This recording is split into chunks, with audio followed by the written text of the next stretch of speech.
thermometer reaches to 4 degrees Celsius, तो तिथेच constant होऊन जातो. आणि याच्या पुढे जेव्हा टेम्परेचर 4 डिग्री सेल्सिअसच्या खाली येणार आहे, instead of contracting, water starts to expand, and because of the expansion, volume increases and density decreases.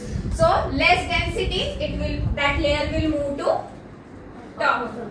आता इथलं टेम्परेचर कॉन्स्टंट झालंय किती, 4 डिग्री सेल्सिअस. त्याचं टेम्परेचर खाली येतं आहे केव्हापर्यंत, जोपर्यंत 4 डिग्री सेल्सिअस होणार नाही.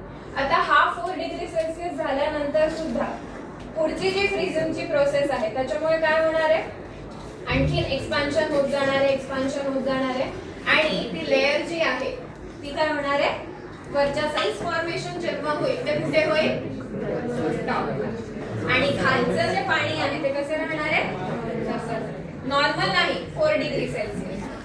इथे का एकदा आईस फॉर्म झाला टॉप लेअरला, किंवा खालची जी लेअर आहे ती काय होते, कन्वर्ट होते आईस मध्ये, त्याचं टेम्परेचर खाली येतं. ओके, लक्षात आलं. अनोमॅलियस बिहेवियर काय, 4 डिग्री सेल्सिअसला पोहोचत नाही तोपर्यंत पाणी टेम्परेचर आपण जर खाली घेत असेल तर, आणि जर 4 डिग्री सेल्सिअसच्या वर आपण त्याचं टेम्परेचर घेऊन जातोय, वॉटरला हीट करतोय, तर तो काय होणार आहे, एक्सपांड होणार. पण जशीच विंडो 4 to 0 डिग्री सेल्सिअस आली आहे, तर या दोन्ही फिनॉमेना काय होतात, अपोजिट होतात. जिथे कॉन्ट्रॅक्शन व्हायला पाहिजे तिथे एक्सपान्शन होतं, आणि जिथे एक्सपान्शन व्हायला पाहिजे तिथे कॉन्ट्रॅक्शन होतं. आणि म्हणून आपण त्याला काय म्हणतोय, अनोमॅलियस बिहेवियर ऑफ वॉटर. आता याच्यावर तुम्हाला 2 क्वेश्चन्स जे आहेत बुक मध्ये बघा दिलेले आहेत.